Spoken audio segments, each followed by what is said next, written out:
People who are embarking on the MMS journey are doing so on the advice of friends, family, and associates, as supported by available information. That's well and good, but there remains a strong desire to hear it from someone we're trained to trust, a medical doctor. But finding an informed one who not only knows about MMS, but has begun to use it in its practice, is today a rare discovery indeed.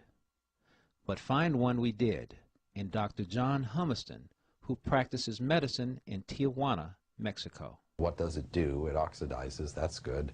And what's subject to oxidation? Infectious things. And understanding that it's good for that, and it's really good for that. That it's safe, it's very, cost-wise, you can't beat it. And it's portable. And, I had a friend leaving on a mission to Peru, and he left yesterday. And I went over to his house and gave him, guess what? Bottle of MMS. He could use that there, and it may be for just quick illnesses, but also for parasitic illnesses, that it's got a good chance of helping him with that too. It's safe because it's an oxidizer, and because you handle oxidation, otherwise you could not live on oxygen. That's number one.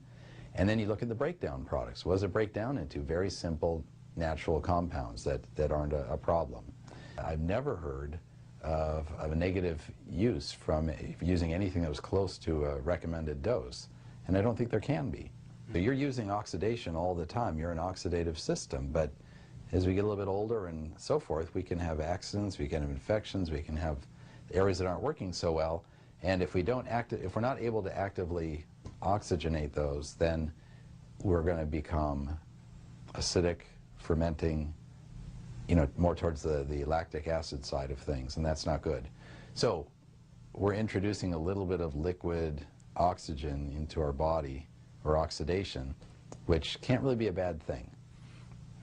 Your body doesn't want 100% oxygen. We breathe 21% oxygen, and then your body balances it out from there. You don't want to live on 100% oxygen, but you do want to be able to get enough into your body, and if anything, as we get a little bit older, we may have a little bit of lack of that. So the MMS can help in that, and I think that explains part of its action.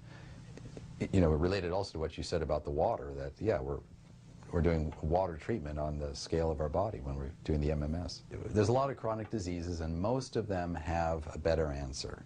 And it's really because we're looking in the wrong place when we're looking. There are things that prescription medications can't handle.